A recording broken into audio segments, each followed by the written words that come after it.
In July 1969, the crew of Apollo 11 was preparing for the United States' first attempt at landing men on the moon. NASA, the space agency charged with making the mission possible, had existed for little more than a decade.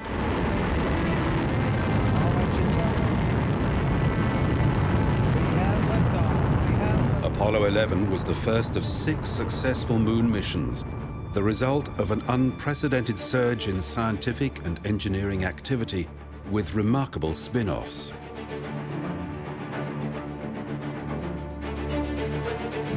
This is the story of how Cold War paranoia and incredible expenditure paid off.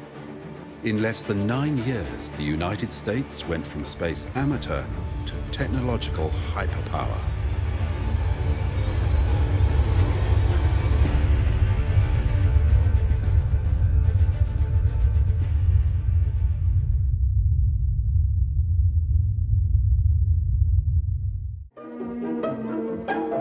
In 1950s America, life was good. The country's vast productive power had switched from making tanks, ships, and aircraft during the Second World War to cars and refrigerators. The United States could dominate the world in a responsible, capitalist sort of way. America had emerged from the Second World War as the unchallenged nuclear-armed superpower.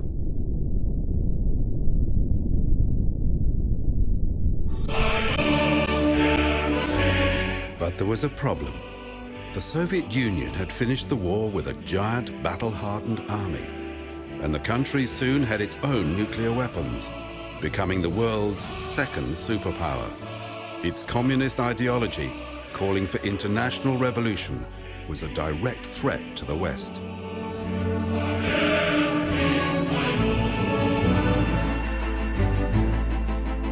Both the Soviet Union and the United States had been working to extend their nuclear strike capabilities by developing missile technology.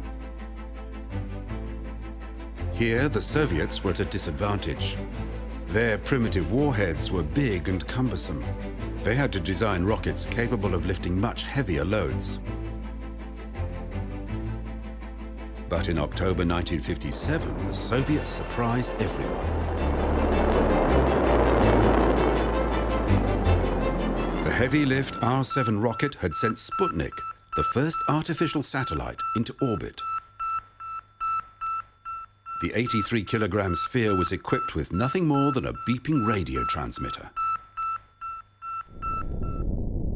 2 days later, the Soviets tested a giant thermonuclear bomb, and America could not help but link the two events.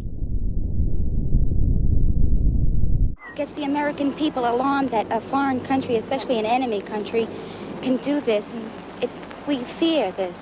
In December 1957, America was preparing for its first satellite launch. A Vanguard rocket was to boost a tiny 1-kilogram payload to orbit. Coast to coast, citizens were watching.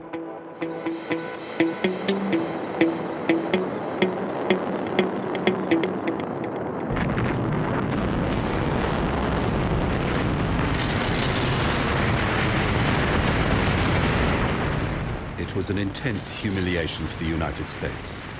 Just days later, a Soviet delegate to the UN asked whether America would like aid earmarked for underdeveloped countries. President Eisenhower had wanted a non-military rocket to carry his nation's first satellite. But the Redstone missile developed for the Army by Wernher von Braun was given the directive to salvage national pride with a second attempt. They would use the Juno 1. In 1958, free men everywhere lifted their gaze to Freedom's satellite. It was a success.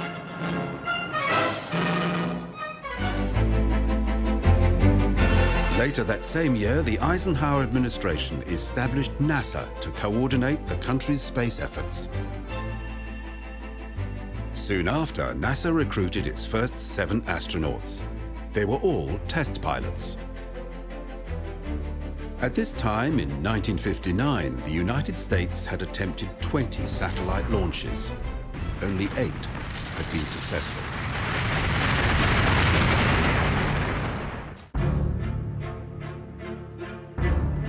In 1961, the Soviet Union sprang another surprise. His name was Yuri Alexeyevich Gagarin. He would become the first cosmonaut. On the morning of April the 12th, Gagarin was strapped into Vostok 1. It carried air and food for 10 days. If its re-entry rockets failed, Gagarin could last until his craft's orbit decayed naturally. In 108 minutes, Vostok 1 completed one orbit and landed safely back in the Soviet Union.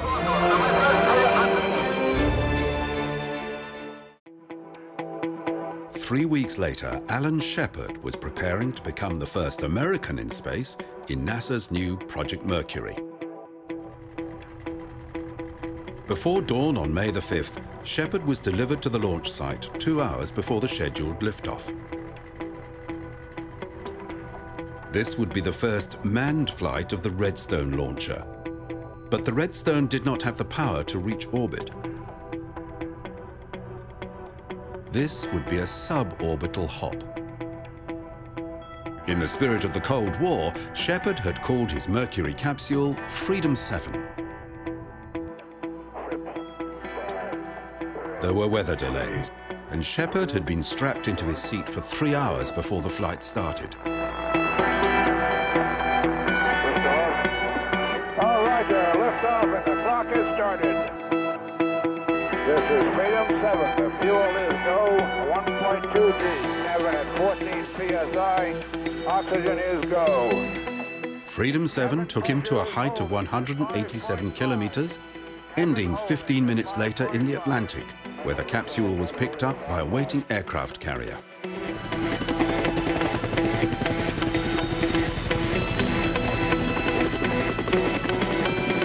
It was successful, but compared to Gagarin's orbital flight, it was a poor second.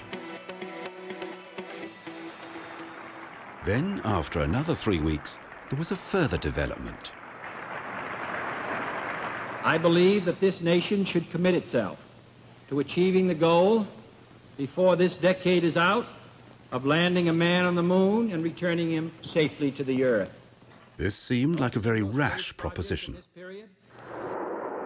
When President Kennedy made this speech, his country had only successfully launched 12 satellites. The US had made a further 16 attempts, which had all failed. The Atlas booster, due to take the first American to orbit, was still having problems.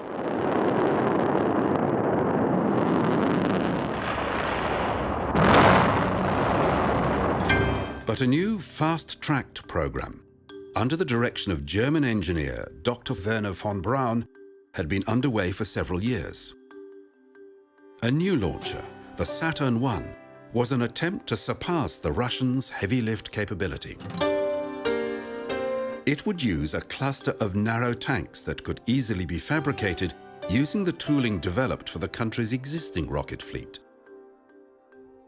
It would also cluster 8 rocket engines to deliver the required thrust. The engine used was the H-1. It was a direct descendant of the engine that powered Germany's V-2 rocket. After the Second World War, Wernher von Braun and some of his team of rocket designers had surrendered to the American forces. With them came hardware and extensive drawings. Tests began in New Mexico using modified V-2s. Blueprints for the V-2's engine were given to North American Aviation, who implemented proposed improvements mentioned in the Nazi documentation.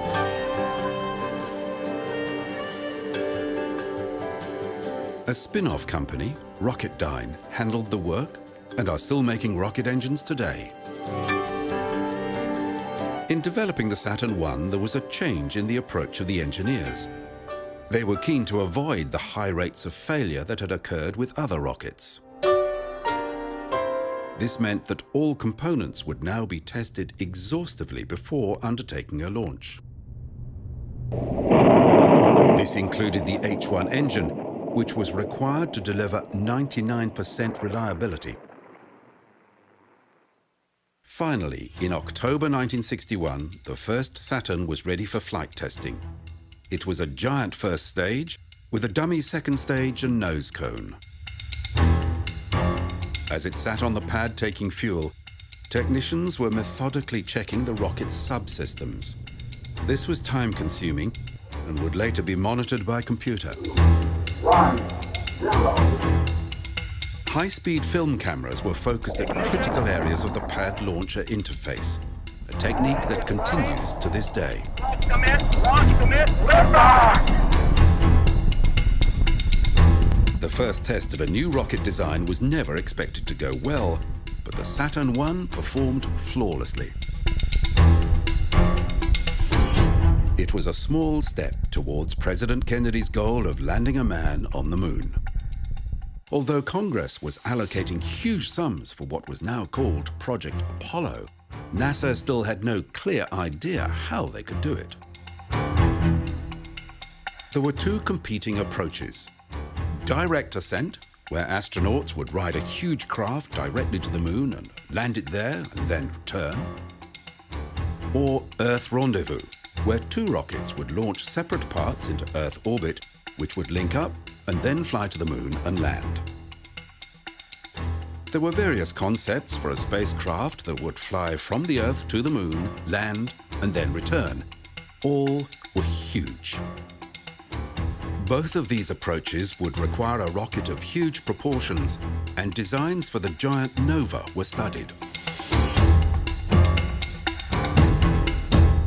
There was a third method proposed, which required a rendezvous in lunar orbit. It called for a dedicated lunar lander which could be discarded after it served its purpose.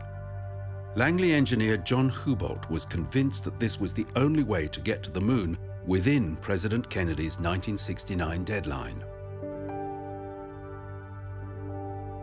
In July 1961, Gus Grissom had become America's second astronaut with another 15-minute suborbital flight. At this stage, two craft rendezvousing in orbit was seen as a tremendous challenge. A rendezvous in lunar orbit was seen as madness, and Hubolt's Lunar Orbit Rendezvous, LOR, was dismissed. But Hubolt and an informal group working at Langley had been studying the problems associated with orbital rendezvous since the 1950s, and they understood the mathematics very well. Frustrated at having the Lunar Orbit Rendezvous plan blocked from access to higher management, he wrote a strongly worded letter to the NASA administrator. In it, he asserted that the only way to meet the presidential deadline was LOR. He insisted that a man could be put on the moon without the need for Nova. With the LOR concept now in the open, the theory and the calculations were scrutinized closely, and while the idea was still resisted, the plan was sound. Finally, when Wernher von Braun became convinced, Lunar Orbit Rendezvous was adopted.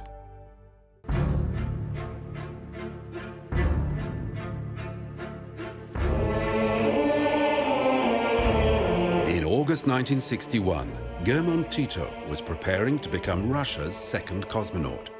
At 25, he remains the youngest person to fly in space.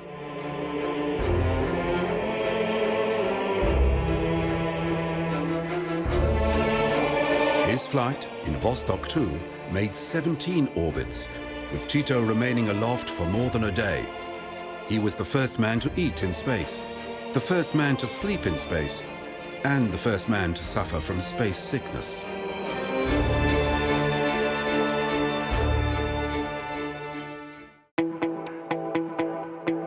NASA were resigned to their second ranking in what had become known as the space race. With the newest version of the Atlas booster, they felt they were closing the gap.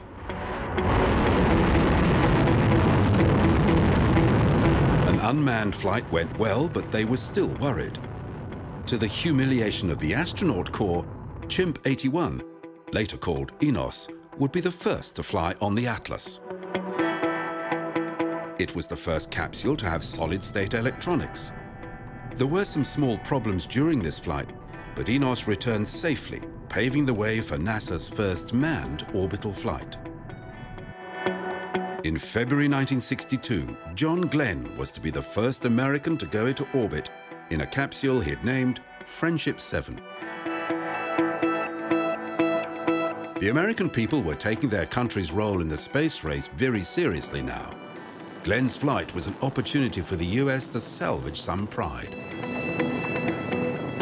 John Glenn completed 3 orbits and returned to an Atlantic splashdown without incident. As development continued successfully on the Saturn booster and the Mercury program began more ambitious missions, NASA was getting a clearer view of its path to the moon. A new group of astronauts was recruited, with names like Neil Armstrong, John Young, and James Lovell. And the Lunar Orbit Rendezvous plan meant that a new program would be implemented before Project Apollo. Originally called Mercury 2, the program eventually emerged as Project Gemini. A larger version of the Mercury capsule that would carry 2 astronauts was rapidly designed. It featured ejector seats like a jet fighter, and it would be boosted to orbit atop a refinement of the Titan II missile originally intended to carry a nuclear warhead. Training for the 2-man missions began ahead of a tightly packed schedule of launches. Additional Mercury missions were scrapped. There were very specific objectives laid down for the Gemini program. Orbital rendezvous had to be mastered, and docking with a target vehicle had to become routine. Planners also knew that any trip to the moon would involve leaving the spacecraft and surviving in the vacuum of space in a pressure suit.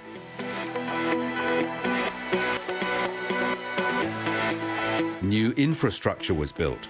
At Cape Canaveral, a giant vehicle assembly building for the coming Saturn family of rockets was commenced. In Alabama, a captive rocket test facility was built, and there were new engine test stands constructed in Mississippi.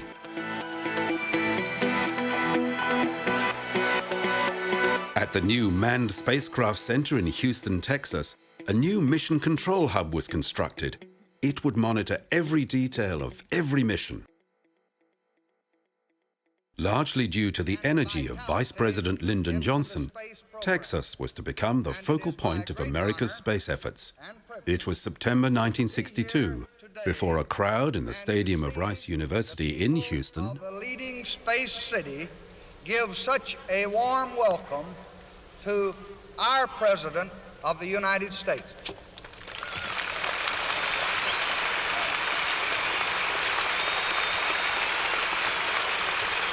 We choose to go to the moon. We choose to go to the moon.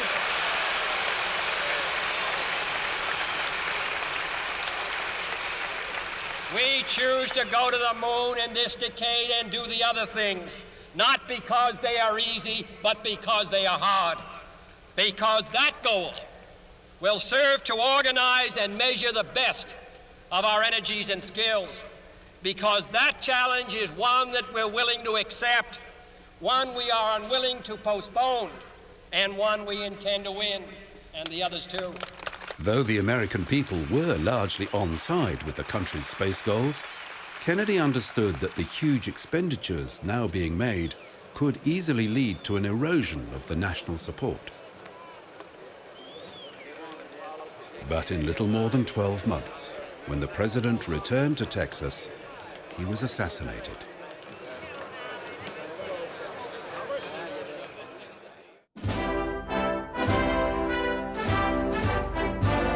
Lyndon Johnson was now the president. He strengthened his position in 1964 with a landslide win in the presidential election, and under his leadership, America's space objectives remained unchanged. In August 1962, the Soviet Union had set another space first. Vostok 3 and Vostok 4 orbited at the same time. NASA felt the Russians were already working towards orbital rendezvous.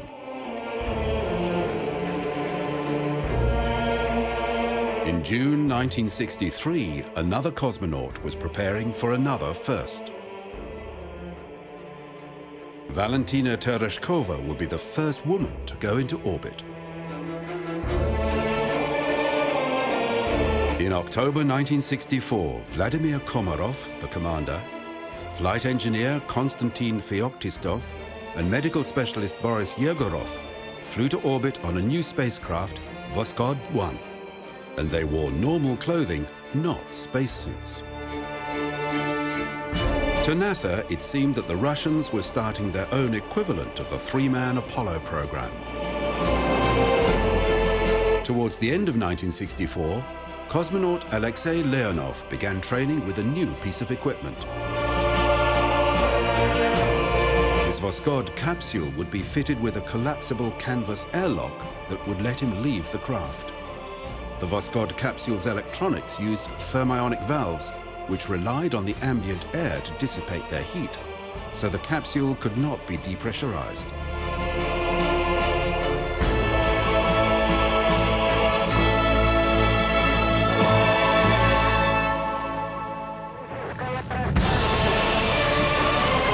In March 1965, Alexei Leonov on Voskhod 2 became the first person to leave his capsule and float freely in space.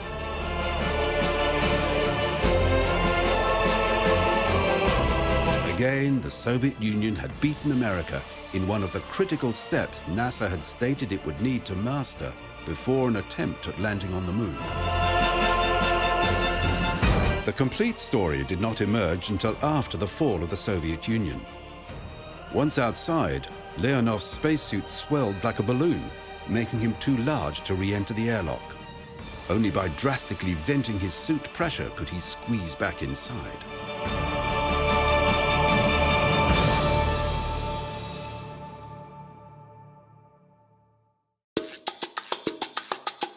The Gemini spacecraft was a huge advance in capsule design. Mercury astronaut Gus Grissom had been involved in the capsule's development and was responsible for the way pilot control systems resembled aircraft controls. Like the Mercury capsule, it had corrugated titanium skin, but its life support systems and power were housed in a separate module that was discarded before re-entry. The astronauts had separate hatches and sat in ejector seats. Importantly, these hatches could be reopened and closed in space to allow for spacewalks. The first manned Gemini flight, Gemini 3, blasted off in July 1965. Aboard were Gus Grissom and John Young.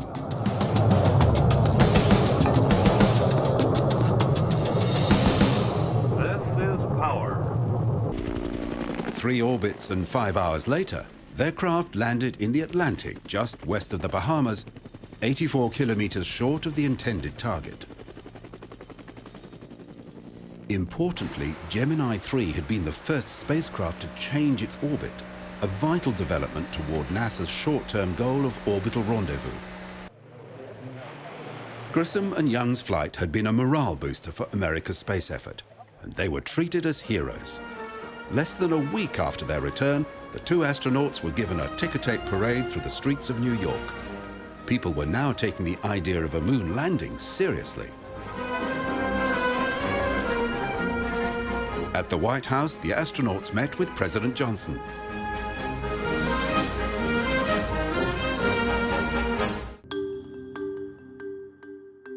In parallel with the Gemini program, hardware for the Apollo missions continued development. The final configuration of the Apollo spacecraft had been decided, and mock-ups were fabricated for use in testing other parts of the Apollo system. Because the Apollo command module was bigger than all previous spacecraft, the designers had opted to return to the use of an escape tower, similar to the Mercury capsule, to lift the crew clear in an emergency. A special launcher known as Little Joe 2 was developed to test the escape system under a variety of simulated malfunctions. During one trial, a real problem occurred, and the escape tower worked perfectly. Dummy capsules were dropped from aircraft to iron out problems with the landing parachutes. Because the Apollo missions would all splash down in the ocean, the capsule was tested in water. There was always a trade-off between weight and strength, and sometimes the engineers had to go back to the drawing board. Testing of the new Saturn rocket and its refinement, the Saturn 1B, was going well with no test flight failures.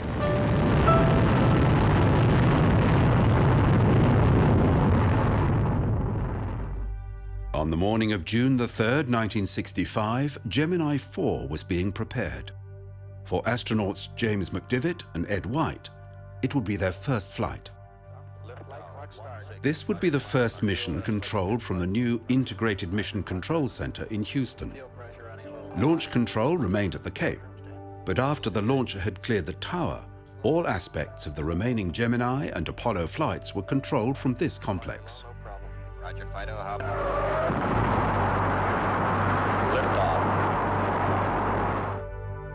This would be NASA's first long-duration flight.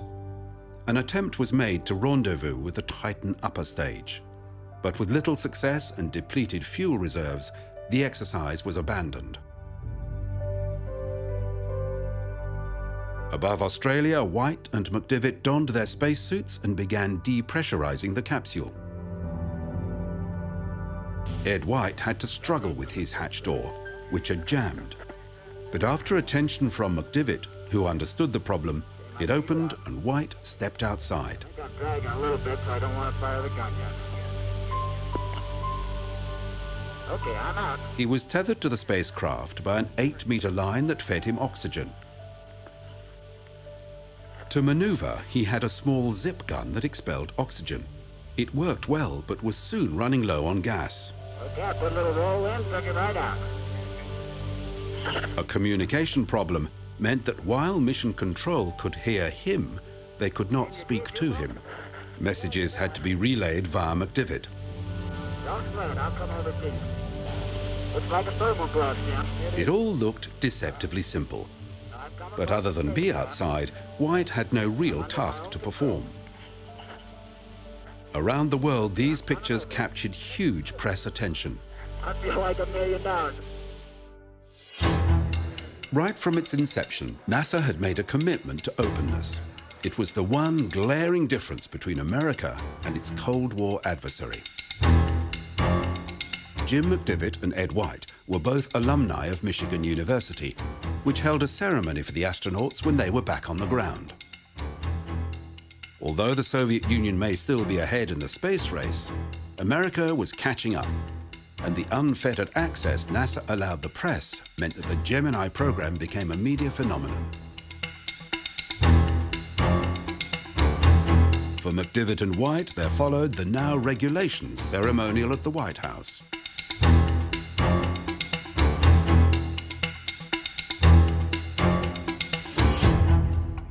Public support meant that lavish funding kept flowing, and the accelerated development of Apollo hardware continued behind the scenes.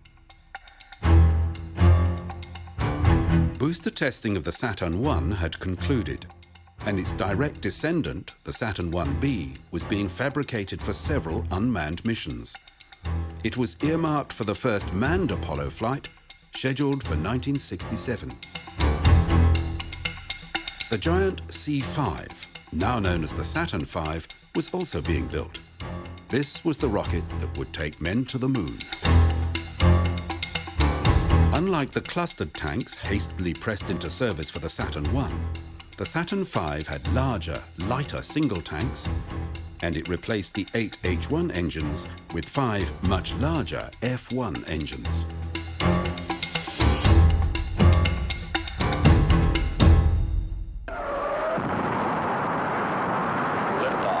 Gemini 5 launched in August 1965. It was the first time a spacecraft had been powered by fuel cells rather than batteries. This would enable flights of much longer duration.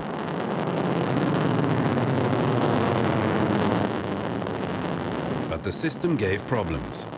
In addition, the spacecraft's thrusters were unreliable. The crew of Gordon Cooper and Pete Conrad were forced to abandon a rendezvous exercise through diminished electrical supply and limited control of their craft. But Gemini 5 did set a new record for endurance. As Wally Schirra and Tom Stafford sat in their Gemini 6 spacecraft, an Atlas Agena on an adjacent pad was ready for launch. The Gemini capsule had been designed for docking, and in October 1965 they would make the first attempt to rendezvous and dock with the Agena target vehicle. Fuel pressure running a little high. The launch of the Agena was perfect, but shortly after stage separation, radar picked up 5 distinct objects. The craft had exploded. Roger, Fido, how about you? There was no point in proceeding with the mission. Scheduling for the Gemini program had been tight, with roughly 1 new launch every 6 weeks. There was no replacement Agena ready to launch before the next flight, Gemini 7. It was decided that Gemini 6, now called 6A, would rendezvous with Gemini 7, which would launch first. This would mean a very rapid turnaround between launches which used the same facilities. In December 1965, Frank Borman and Jim Lovell were preparing for NASA's longest duration mission yet. The plan called for a flight of 14 days, more than long enough for a return trip to the Moon. The schedule called for Gemini 6A to launch 8 days later.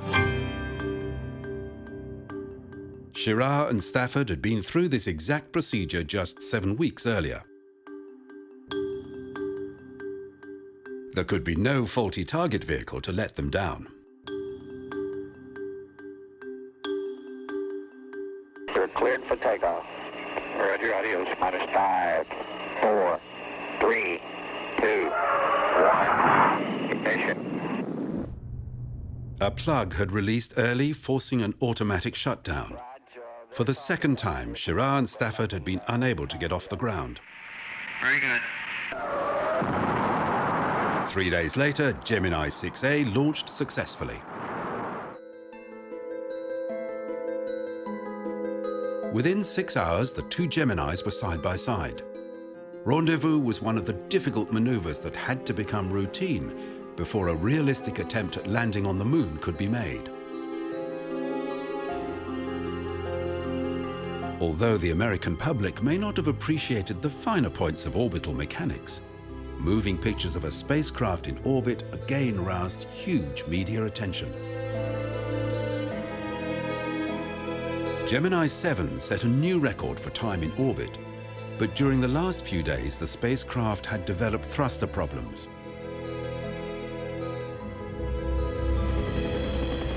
The return to Earth was technically uneventful, though Borman and Lovell were weakened after 2 weeks in space.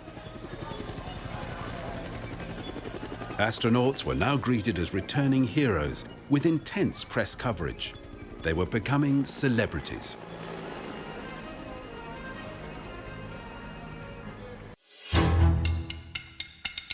Next were 2 first-time astronauts, Neil Armstrong and Dave Scott. As mission commander, Neil Armstrong would be the first American civilian to go to space. Gemini 8 had a very busy flight plan. Docking still had not been achieved, and this flight was scheduled to rendezvous and dock with an Agena target vehicle that would launch an hour before the Gemini. This launch was perfect, and the crew of Gemini 8 were able to rendezvous and finally to dock with the target vehicle. But again there was a thruster problem, which sent the 2 docked craft into a spin. Armstrong separated the craft, but the rate increased. A Gemini yaw thruster was stuck on. Flight rules called for a prompt return. The destroyer Leonard F. Mason picked up the crew and their capsule from the Pacific, an ocean away from the planned recovery region.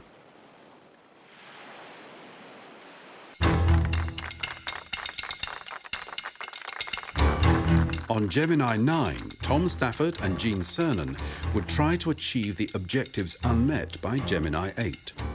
Docking was still to be mastered, and as a substitute for the Agena target vehicle, a shorter unit, known as the Augmented Target Docking Adapter, was launched. It achieved orbit, but there was a worrying light displayed on a console in mission control. When Stafford and Cernan caught up with their target, they saw the ascent shroud still in place. An argument between contractors meant the team that normally fitted the fairing was sidelined, resulting in what became known as the Angry Alligator. The target was useless, and Gemini 9 had nothing to dock with. In addition, a spacewalk by Cernan saw him exhausted and drenched in sweat with his helmet fogging. Tight deadlines laid down for the American space program were accelerating development, but was NASA courting disaster? A mission review committee was established to make certain objectives were realistic.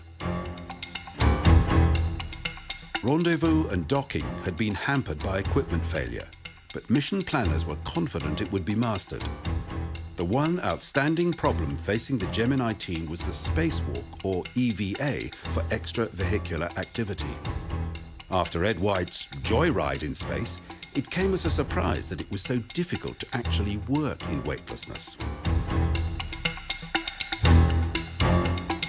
Practice for this activity on the ground had focused on a low-friction air table technique, but it was nothing like being weightless and in a vacuum.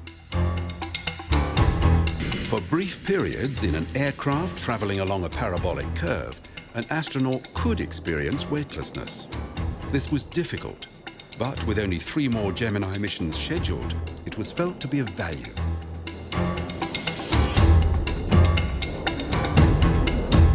In December 1966, John Young and Michael Collins, on Gemini 10, had very similar mission objectives to the previous 2 Gemini flights.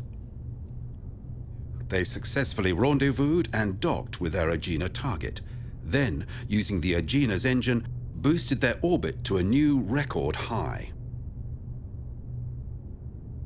The craft then rendezvoused with the spent Agena used by Gemini 8. Collins made 2 spacewalks, losing his camera in the process.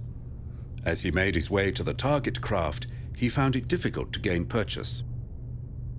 He was suffering similar difficulties to his colleagues on previous flights.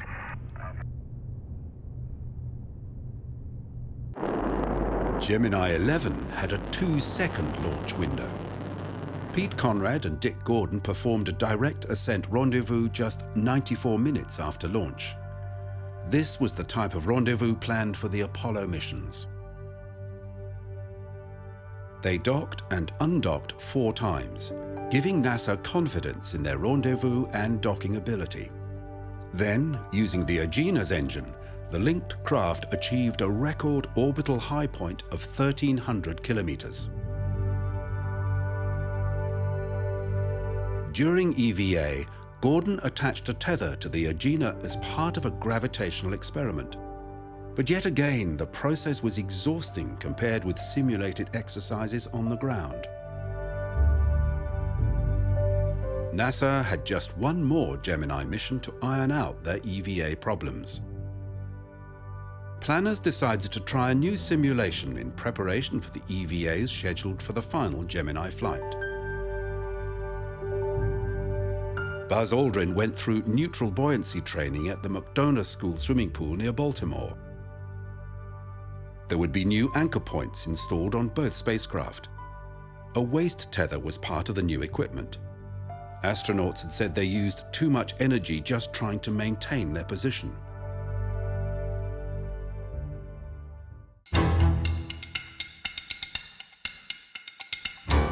As Jim Lovell and Buzz Aldrin walked to their launcher, they wore signs saying, "The end."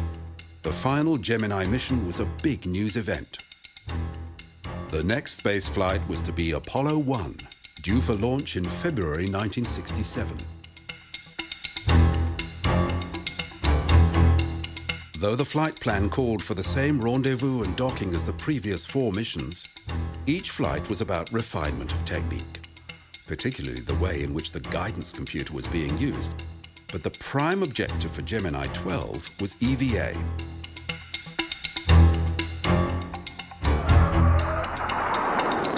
Gemini 12 blasted off on the 11th of November 1966. Rendezvous and docking was straightforward. And so were the EVAs. Aldrin followed the new protocols with restraints and scheduled rest periods, and was able to use tools designed for Apollo. With Gemini 12, NASA was confident it had mastered the techniques needed for the challenging Apollo program.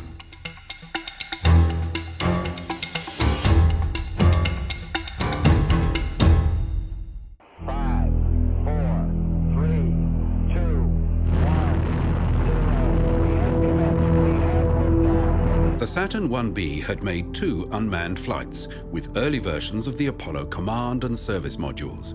Both were suborbital flights. Gus Grissom, Ed White, and Roger Chaffee were slated as the crew for the first orbital mission, Apollo 1, with a Block 1 command module. In training for the mission, they were frustrated at the continuous changes being made to the Apollo spacecraft. It was the culmination of everything NASA had learned from the Mercury and Gemini programs, but it was not coming together easily. On January the 27th, 1967, the crew and support team were doing a plugs out test, a launch simulation where the craft was not connected by umbilicals. As had been the case on all previous missions, they were breathing pure oxygen at slightly above atmospheric pressure. The Saturn 1B was not fueled and the tests were not regarded as dangerous. But a spike in voltage triggered a flash fire in the spacecraft, and in seconds the crew were dead.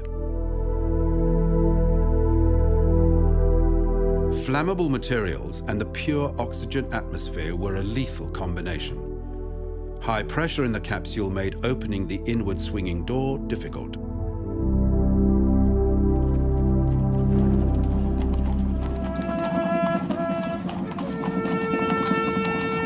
The United States was in mourning. Gus Grissom, Ed White, and Roger Chaffee were buried with full military honors.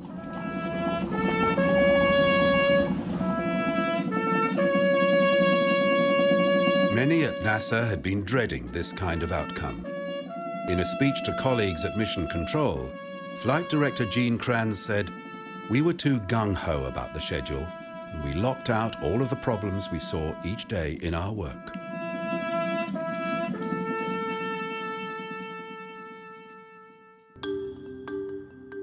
Manned flights were suspended. The space agency had to find out what went wrong, and then completely redesign the capsule and mission procedures. All Apollo remnants were impounded, and NASA initiated an exhaustive investigation.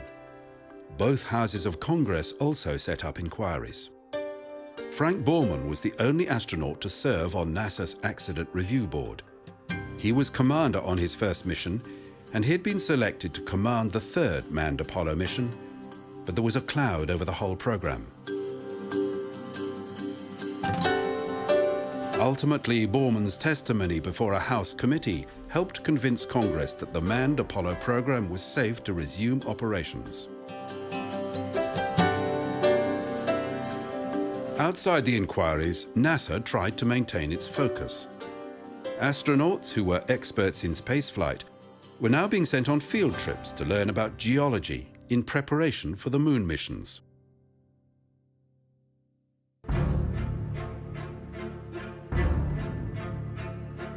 Since 1964, the Soviet Union's space program had gone quiet. But in April 1967, news broke that Vladimir Komarov, flying in a new 3-person spacecraft known as Soyuz 1, had failed to deploy its parachutes, killing the cosmonaut.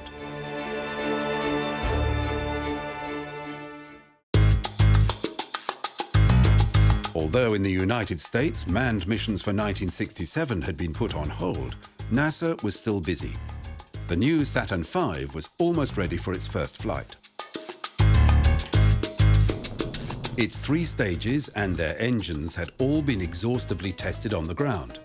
For flight testing, NASA had adopted a new all-up testing plan that had worked in missile development. It involved more risk, but testing all stages together rather than on separate flights would save a lot of time.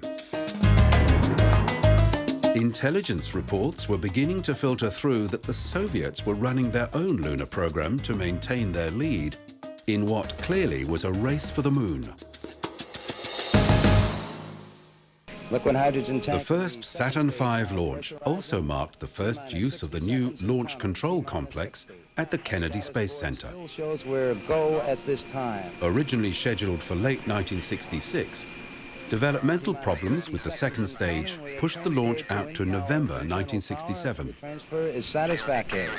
The 6.2 million pounds. Not all managers were happy with the all-up test, but they realized that if everything worked, it will eliminate 4 launches. We'll start at 8.9 seconds. We'll be looking. There was a fear of a launch pad explosion.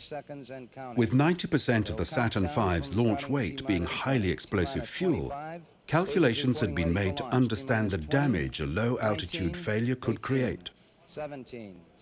A malfunction would have been catastrophic, almost certainly causing NASA to miss its 1969 deadline. Ignition sequence starts. 5, 4, we have ignition. All engines are running. We have liftoff. We have liftoff at 7 a.m. Eastern Standard Time. Apollo 4 bristled with sensors and small film cameras. The cameras were sealed inside pods that were ejected after staging. Some of the most memorable images of the Apollo program come from these cameras observing stage separation.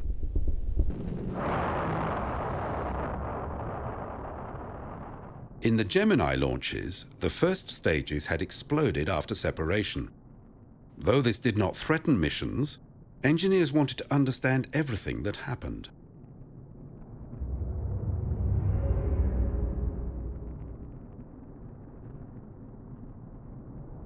There were no surprises. The new Saturn V behaved exactly as its designers had intended. The lunar module, a vital piece of the Apollo hardware, had suffered changes in design with resulting fabrication delays. Engineers began loosely basing their plans on helicopters, but the large windows were soon dispensed with because of their weight. The astronauts would have to stand close to tiny windows to see their landing place. Learning to fly a craft designed to land on the moon was not easy. At its Langley Research Center, NASA had built a lunar module simulator. It tried to recreate a lunar gravity environment so astronauts could practice the last 50 meters of their descent to the lunar surface. More popular with the astronauts was the Lunar Landing Research Vehicle, and its offshoot, the Lunar Landing Training Vehicle. It was nicknamed the Flying Bedstead. In lunar simulation mode, a jet engine counterbalanced 5/6 of the craft's weight. Control of the craft came from variable rocket engines, similar to that on the lunar module. When astronaut Neil Armstrong made his second flight in the research vehicle, things did not go according to plan. NASA had concern about the reliability of these machines, making a number of attempts to withdraw them from service, and with good reason. The craft's rapid development had not included wind tunnel testing, and even in slight breezes there were control issues.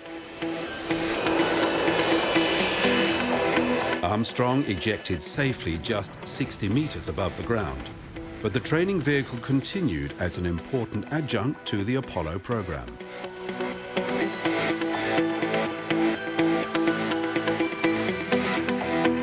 Results from the inquiry into the Apollo 1 fire had led to an extensive redesign of the Apollo command module. The hatch now opened outwards and could be unlocked quickly. The wiring was shielded in non-flammable sleeves, and combustible materials inside the craft were excluded. Apollo spacesuits had been changed as well to eliminate flammable materials. Unlike the Gemini suits, which were air-cooled, Apollo astronauts would now wear an inner suit crisscrossed with tubing to carry cooling water. Above that, there was a blue pressure garment with an outer protective layer of fire-resistant beta cloth. A completely sealed helmet that did not swivel with the head was introduced. A backpack could be added for life support and radio communication independent of the spacecraft. The suit was named the Extravehicular Mobility Unit, or EMU for short, and although it has been refined, the same design remains in use to this day.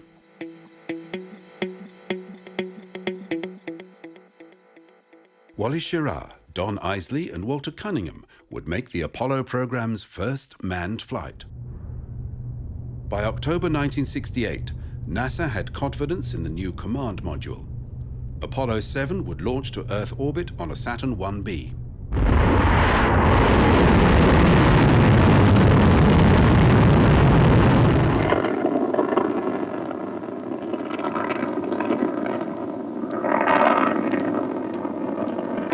The bigger Apollo capsule provided a more comfortable environment, necessary for long-duration flights that were required to get to the moon. The crew could take off or put on their bulky spacesuits as required, and they didn't have to remain in their couches as in the Mercury and Gemini spacecraft.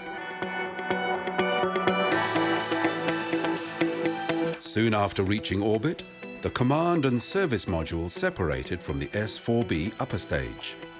On a moon mission, this would normally house the lunar module. One of the 4 adapter panels had not opened fully. On subsequent flights, these would separate completely from the upper stage. The spacecraft turned around and practiced docking using a visual reference target that would usually be mounted on the lunar module. Not long into the mission, Schirra came down with a cold, and in the confines of the capsule it quickly spread to the other 2. In zero gravity, the nasal congestion was not clearing in the same way it would on Earth, and the crew were very uncomfortable. Eating became a sore point with the astronauts. Though the food had improved since the earlier space missions, the freeze-dried and bite-sized rehydratable meals fell short of what they considered acceptable. The demands on this mission were considerable. Tense interchanges between the sick astronauts and mission control were not uncommon. They had to fire the service module engine no less than 8 times. Public relations reached new heights on the mission. A series of TV broadcasts from the capsule were watched around the world. At one point, Schirra refused to switch on the TV equipment because the schedule was too crowded and the crew had not eaten. Preparing for re-entry, a new dispute broke out. The astronauts refused to wear their helmets during the return to Earth. With their colds, they worried about the rapid changes in pressure. They wanted to hold their noses and blow to equalize the buildup. Aboard the carrier Essex, the Apollo 7 astronauts were treated as returning heroes. But they did not receive the usual NASA honors, and Schirra, Isley and Cunningham never flew again. At the Kennedy Space Center, another Saturn V was being assembled. It would be the first Saturn V to carry people. Frank Borman, Jim Lovell and William Anders were training hard for the mission, due to fly to Earth orbit with a lunar module, to test procedures in docking, undocking and staging of the lunar lander. Unexpectedly, their training was interrupted. The Apollo 8 crew, along with their backup crew, were called to a meeting just months before the flight. Problems with the lunar module would lead to a delay of many months, endangering the 1969 moon landing deadline. so a new mission was proposed. Apollo 8, without a lunar module, would fly to the moon and go into orbit. Intelligence reports had suggested that the Soviet Union was planning to make a similar attempt, and NASA had no intention of being beaten again by the Russians. The Apollo 8 astronauts would be the first people to leave Earth orbit on a mission that would test the command module in deep space. The objectives had changed to understanding long-range communication, spacecraft navigation, and the examination of potential lunar landing areas. The flight would be a risk. Although the first Saturn V flight had gone well, the second, known as Apollo 6, had not. Engineers were confident they understood the problems and had solved them. Borman, Anders, and Lovell had to have faith that the issues would not recur. We have commit. We have liftoff. Liftoff at 7:51 a.m. Eastern Standard Time. It was a flawless launch. 11.5 minutes later, the spacecraft was in a parking orbit with crew and ground staff checking all systems.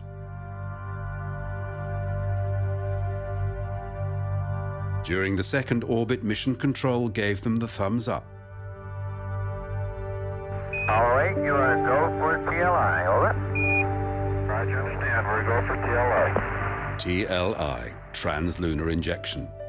Soon after, the S-4B upper stage fired, pushing Apollo 8 out of Earth orbit toward the moon. Now a new problem arose.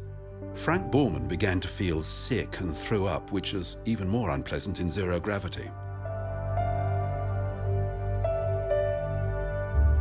Because of the attitude of the spacecraft, they could not see the moon, but through the round window they began seeing more and more of the Earth. They were the first people to see our planet in its entirety. However, this window soon fogged with gas from the oils in the chemical sealant. Apollo 7 had also suffered from this problem. As Apollo 8 approached the moon, the crew prepared for an engine burn that would place the craft in lunar orbit. The main engine had to fire for 4 minutes when the command module was behind the moon, out of radio contact. This was the first time the crew got a decent view of the moon. William Anders prepared to photograph the lunar surface. An important part of the mission was to document areas such as the Sea of Tranquility in preparation for future lunar landings. On their fourth orbit, they saw something astounding. Oh my God, look at that picture over there. There's the Earth coming up. Wow, is that pretty?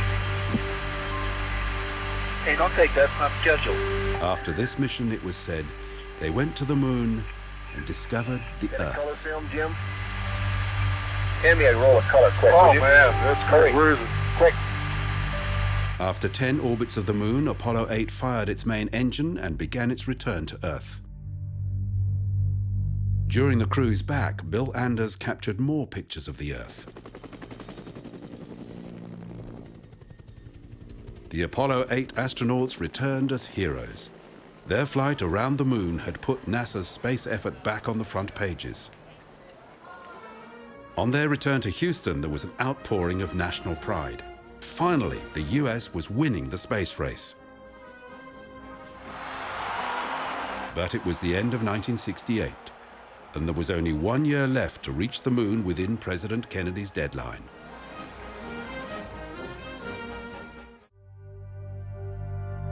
The missing piece of the Apollo system was the lunar module. It had existed as a mock-up for 5 years, but there had been delays in manufacture of the final craft. No one had built a moon lander before, and there was nothing similar to base it on. Throughout its development, its designers were repeatedly asked to cut its weight by the builders of the Saturn V, as they gained a clearer understanding of the capabilities of the launch system. In March 1969, a lunar module with a crew was headed to Earth orbit. Apollo 9 would be the first test of the complete Apollo system. Russell Schweickart, Dave Scott, and Commander Jim McDivitt faced a punishing schedule. They would test the lunar module and the life support backpack for use on the lunar surface. Once in orbit, the command and service modules separated from the S-4B upper stage that carried the lunar module. They docked with the lunar lander to withdraw it from the S-4B. After separation, Apollo 9 backed away to a safe distance, and ground control sent the discarded stage on a course toward the Sun.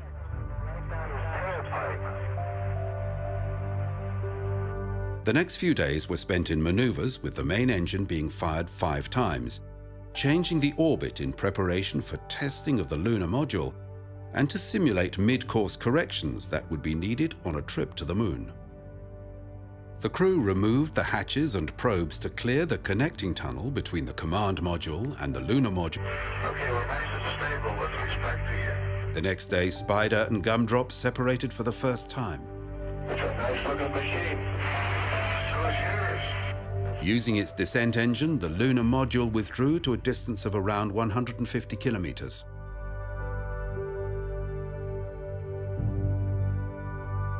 The next time Dave Scott in the command module saw the lunar module, it had jettisoned its lower half.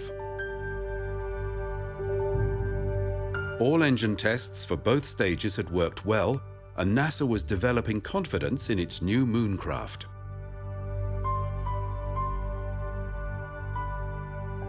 Before redocking with the command module, McDivitt and Schweickart did a complex series of pirouettes to allow Scott to inspect the craft from every angle.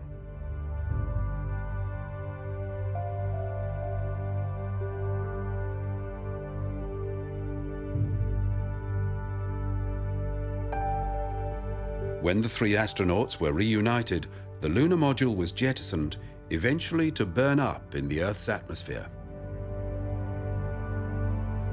They spent several more days in orbit photographing the Earth before splashing down in the Atlantic.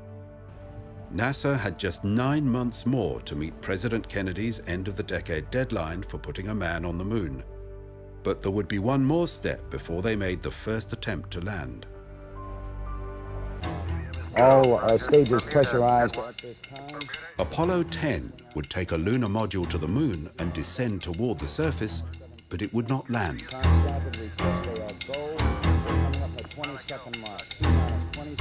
In keeping with NASA's very tight schedule, it had a long list of questions to answer, and the mission would have the most experienced crew of any Apollo mission so far. Lunar Module pilot Gene Cernan had flown on Gemini 9. Command Module pilot John Young had flown on Gemini 3 and 10. And Commander Tom Stafford had flown on Gemini 6 and 9. One of the important problems that this mission had to solve was linked with the Moon's uneven gravitation. Previous manned and unmanned lunar orbital missions had discovered that variable concentrations of mass within the Moon had caused lunar orbits to be erratic. NASA needed to map these irregularities to fully understand how their spacecraft would perform in lunar orbit. 9. We have ignition sequence start. Engines on. 5, 4, 3, 2. All engines running. Launch commit. Liftoff. We have liftoff 49 minutes past the hour.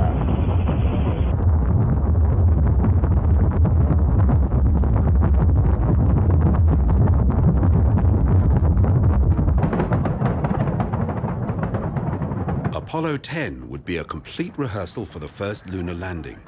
It would be the second Apollo craft to leave Earth orbit.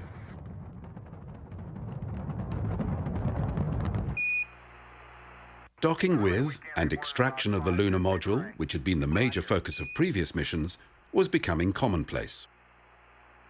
Dan, it's looking real stable to us. We show you closing finally. Roger.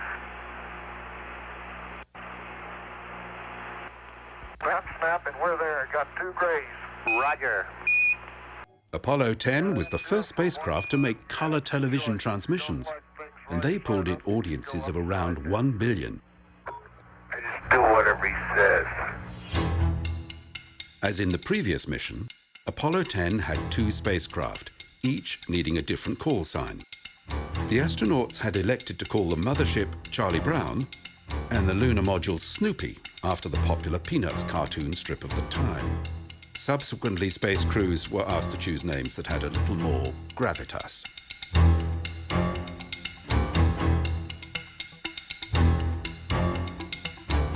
After they disappeared behind the moon, they fired the main engine for 6 minutes, which the astronauts described as being interminable. The craft went into lunar orbit as planned, and 6 hours later, Stafford and Cernan entered Snoopy to prepare it for descent toward the lunar surface. It was teeming with weightless flakes of mylar insulation that had come loose when the connecting tunnel had pressurized.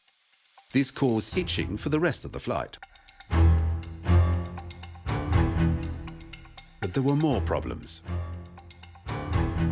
Charlie Brown, Houston, we're concerned about this yaw bias in the limb and apparent slippage of the docking ring.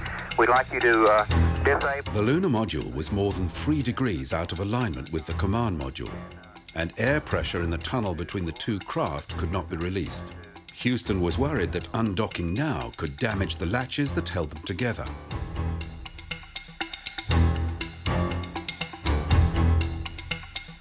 Engineers on the ground decided that anything less than 6 degrees was not a problem, and Snoopy was given the all-clear to undock.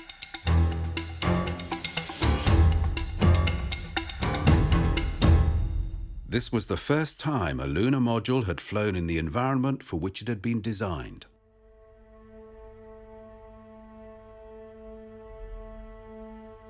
Mission planners were concerned that Stafford and Cernan might try to seize the opportunity to make an unauthorized landing, so Snoopy had been short-fueled. If they did land, they could not get back. For the next 8 hours, John Young would be alone in Charlie Brown. Houston, Charlie Brown, how do you read on high gate, over? Charlie Brown, Houston, over. Roger, read your loud clear. Snoopy was go for DOI. Roger, great. Sounds great. We copy.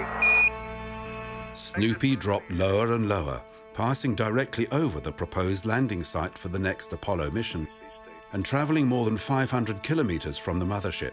Got a good stage, let's make it on the egg. But just before they were due to jettison the descent stage, a guidance setting switch, which was in the wrong position, caused the lunar module to gyrate wildly. By dumping the descent stage and switching to manual control, Tom Stafford was able to regain stability.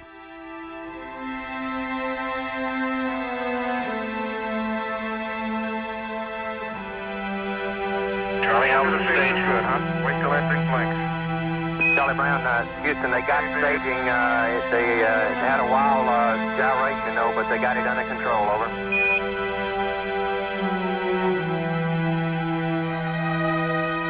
The rendezvous went according to plan, and Apollo 10 remained in lunar orbit for another 29 hours, mapping anomalies in the lunar gravity before returning to the Earth.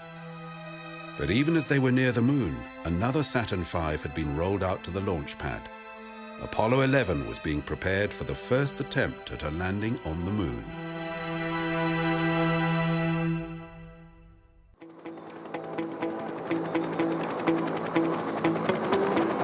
Early on July the 16th, 1969, vast numbers were gathering along the beaches of Central Florida to witness history. The American people had been preparing for this moment for almost a decade, since the late President Kennedy set a moon landing as the nation's goal.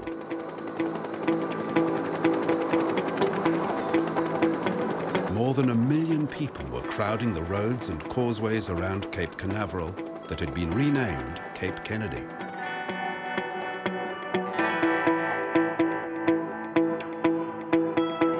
Minor dignitaries and friends and family of space workers had access to special stands constructed in the grounds of the Kennedy Space Center to see the Apollo 11 astronauts blast off.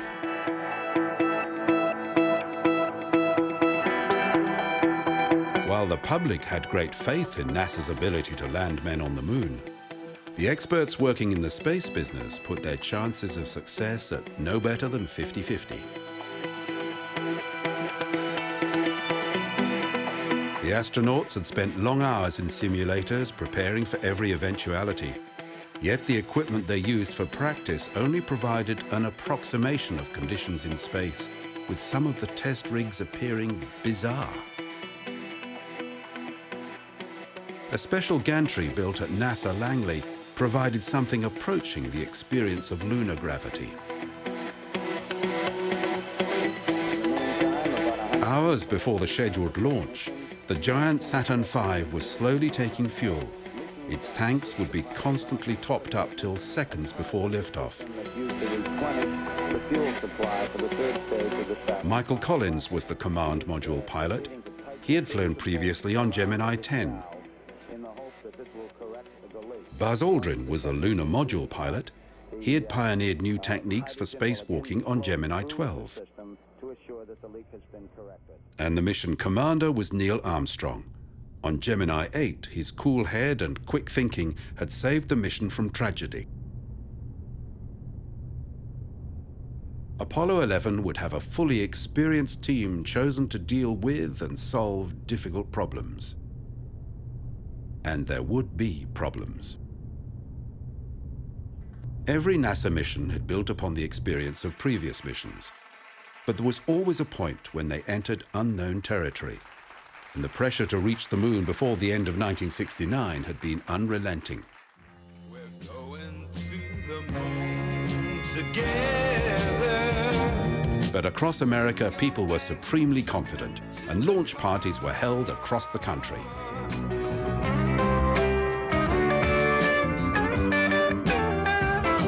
Local entrepreneurs were quick to capitalize on the mood of celebration.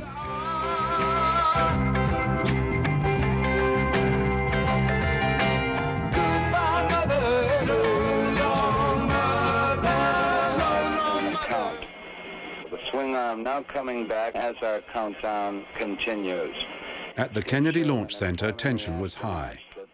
For German-born rocket pioneer Wernher von Braun, his whole life had been leading up to this moment. Firing command coming in now. Everyone at the Cape understood how many different components had to work correctly for a successful launch. Astronauts agreed that the launch made them most anxious. Firing command coming in now. This would be the 6th launch of the Saturn V booster, and while some of these flights had been a little lumpy, all were regarded as successful. T-minus 15 seconds. Guidance is internal. 12, 11, 10, 9. Ignition sequence starts. 6.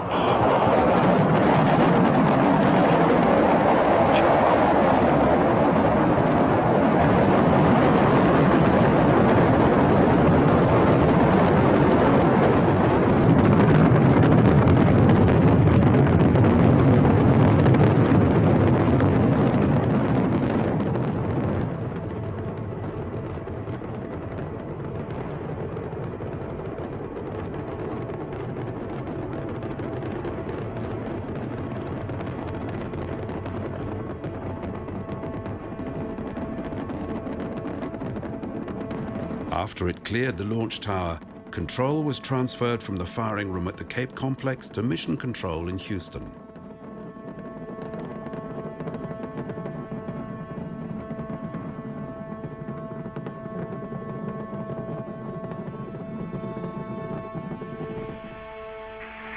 Apollo 11, this is Houston, radio check over.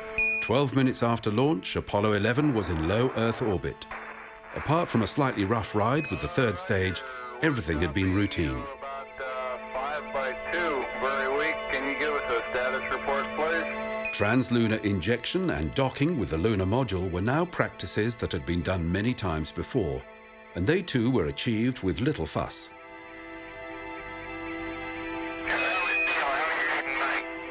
Loud and clear out. Mike, and we understand that you are Doc.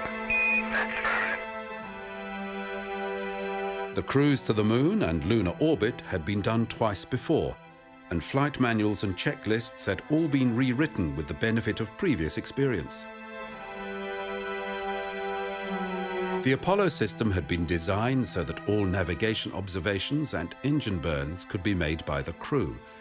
But radio ranging techniques had improved so rapidly that Mission Control was now giving all the instructions. However, the crews still used the onboard technology to determine their position in case of a communications problem. Command module pilots took pride in the accuracy of their navigation.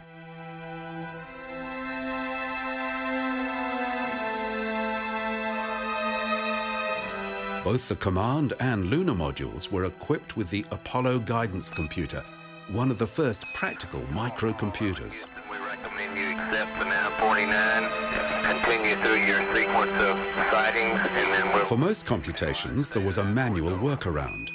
But for the complex flight path required for the lunar module to land on the moon, the flight computer was essential. And the section could be trunnion angle 47, something be a little high. Stand by. In lunar orbit, the crew of Apollo 11 would lose radio contact every time they passed behind the moon. We'd like you to press on to star 44, over. Yeah, right here. During the 13th orbit, the lunar module separated from the command module. Roger, how does it look? Eagle has wings. Roger. The two craft now adopted individual call signs. The command module became Columbia, and the lunar module was now Eagle. Descent to the moon happened in 3 separate stages, each controlled by its own computer program. Roger, let us know when you're ready to copy. We have a DOI pad. The first stage was the braking phase that changed the orbit so it would reach a zone above the designated landing point. During this period, the crew were traveling feet first, looking up at the Earth. The next stage was the approach phase, when the Eagle tipped up into a more vertical attitude. This was when Aldrin and Armstrong got their first view of the landing point. A long elliptical region in the Sea of Tranquility was their target. The open plain was judged to be the easiest place for the first lunar landing.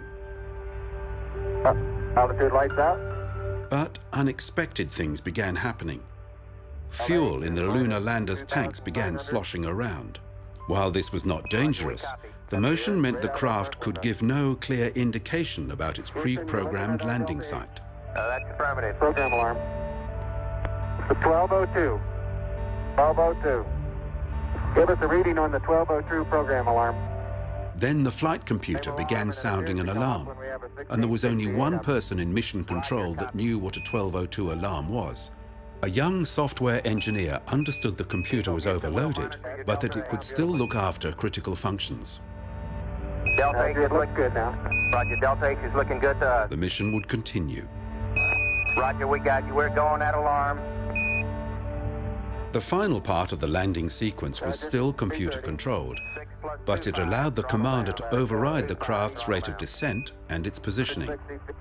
As it was heading for a field of large boulders, Armstrong took control, looking for an appropriate landing area. Good. 20 feet.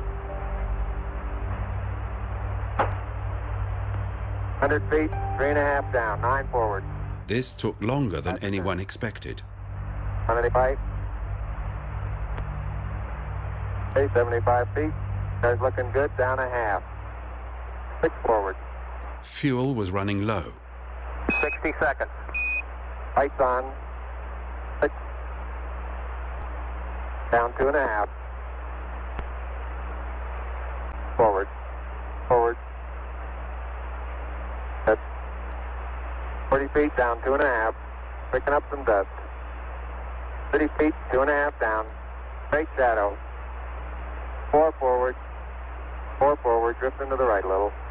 20, down a half. 30 seconds. Forward, just. Good. Okay. Contact light.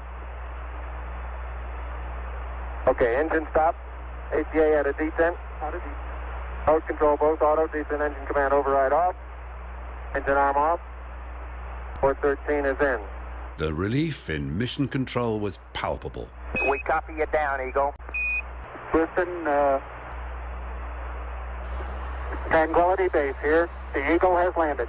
Roger, Tranquility. We copy you on the ground. You got a bunch of guys about to turn blue. We're breathing again. Thanks a lot. Thank you. Because of the distractions during the descent, no one had a clear idea of the Eagle's exact location. Okay, we're going to be busy for a minute. After Armand, take care of the descent. After the craft was made secure, the flight plan called for the astronauts to get some sleep, but Armstrong and Aldrin requested a change, which was agreed to. They began preparing for their walk on the lunar surface.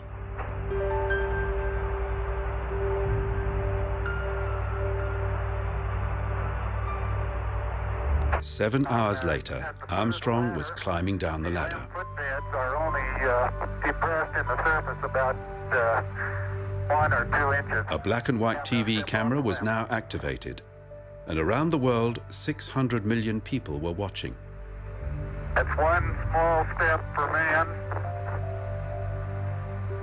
one giant leap for mankind. This was something new. No one had thought that history would be televised with the world as witness. Beautiful, Mike, really is. It had been argued that television was a waste of time. Now, NASA was rescheduling future missions so their astronauts would step onto the moon in prime time. Armstrong and Aldrin spent 2.5 hours on the lunar surface, and much of that time was used in ceremonial duties such as planting the US flag and chatting to the president. The trip back to lunar orbit went smoothly. From here, the 3 astronauts were back on thoroughly understood ground.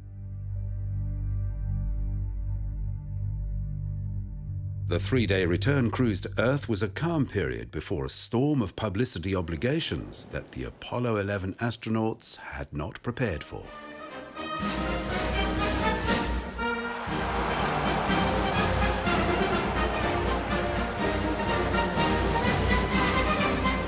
Armstrong, Aldrin and Collins were feted in ticker-tape parades across the United States and then across the world.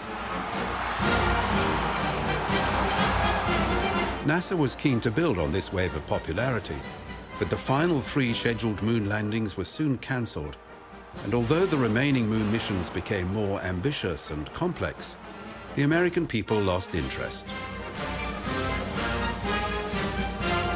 The Apollo program ended in 1972. Nobody has been back to the moon since.